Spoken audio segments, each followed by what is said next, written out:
I'm so happy and honored to accept the BGSA's 2020 Most Well-Rounded Student Award. Thank you so much to the BGSA for sponsoring it, to the reviewers who took time to review the applications, and to everyone who wrote letters to nominate me for the award. I couldn't have done it without you. Also, a huge thanks to the BGSA for organizing the online symposium this year. I know it wasn't the same having it online than in person, but you guys really put together a great event, so thank you so much for that. Most of my well-rounded activities have been based around teaching, scientific communication, and outreach because those are personal passions of mine, and I believe those are venues where I can truly make a difference. I've always strived to do those things and go beyond research, in part because as a graduate student, my salary comes from government grants funded by taxpayer dollars, and I want to give back to those taxpayers in a direct way in addition to my scientific research contributions. It's really difficult for me as a scientist, and I'm sure it's difficult for all of you as well, to hear people say that science can't be trusted, that things scientists say are fake news, and that science is a waste of time. I've been hearing those things a lot more frequently recently, but even when I was in college, I overheard a fellow student say after a scientific talk, "I can't believe someone gets paid to do that." And he was disgusted because he thought scientific research was a waste of time. That highlighted to me how important it is as a scientist to show non-scientists what research looks like, why it matters for them, and why it's worth spending money on. That's what has pushed me to engage in outreach activities, to pursue scientific communication efforts, and to do teaching beyond the requirements for my program. Particularly in our current political climate, science is under siege now more than ever before, and so science outreach is also more important than ever before. I like to believe that the public distrust in science is coming not from a place of maliciousness, but from a place of lack of knowledge. Many people will never meet a scientist in person during their lifetimes. I myself didn't meet a scientist until I was in college. So if I had chosen a career path that didn't require a college degree, I still to this day would have never met a scientist. How science works and what scientists do is a huge mystery to the majority of the population in this country. By reaching across the divide to just talk to people, tell them what we do and why we do it, we can demystify science for the average layperson walking down the street, and we can all do our part to inspire trust in scientists and instill hope for the future of scientific research. I try to do that one person at a time, whether I'm writing letters to a middle school student in a low-income community, interacting with the public to tell them about my research, or teaching students who are just beginning their journeys into the world of science. Believe it or not, this changing the world one person at a time strategy actually works.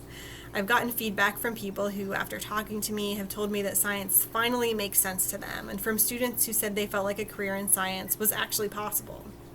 But perhaps my most surprising interactions were at rodeos. I spent 2 years during graduate school as a rodeo queen, during which time I traveled all over the country, going to events where I got to talk to lots of people about, among other things, my scientific research. This was really great for me as someone interested in outreach and science communication because the rodeo community tends to include many lower income and blue collar workers who don't get a lot of exposure to science. And many of those people also don't believe in evolution. For those of you who aren't aware, I'm an evolutionary biologist. I study evolutionary genomics, so that was a special challenge for me. But surprisingly, despite discourse we all hear on the news, not a single person I talked to told me that I was a fraud or questioned my research or tried to convince me that evolution isn't real. Instead, invariably, the response I got was, "Wow, it sounds like you really know what you're talking about." One person at a time, I showed them that scientists are relatable. We can look and act just like them. And we're trustworthy, capable people who, know what we're talking about. Perhaps even more so than the impact I've had on the people I've interacted with, those interactions have inspired me to be a better, more productive scientist.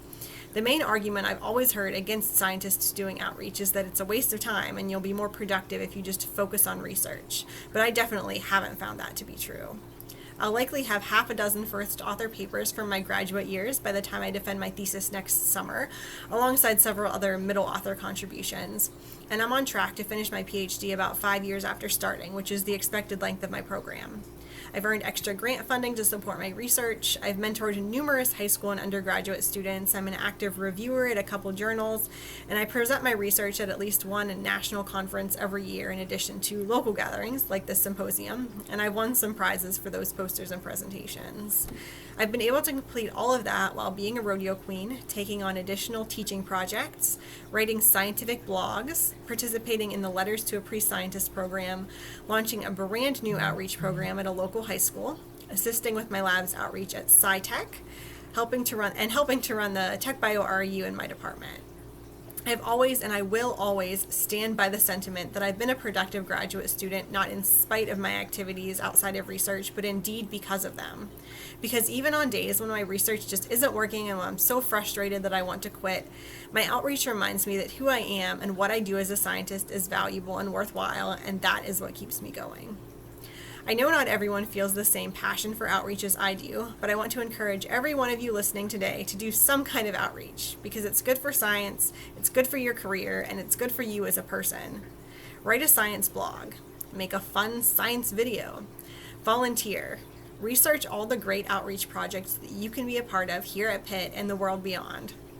Find something that you're interested in that works for you, and then do it. There are over 1,000 students in Pitt's School of Medicine, so even if we can all only contribute 1 hour each month, that's 1,000 hours per month and 12,000 hours per year, which is more than enough to make a real impact.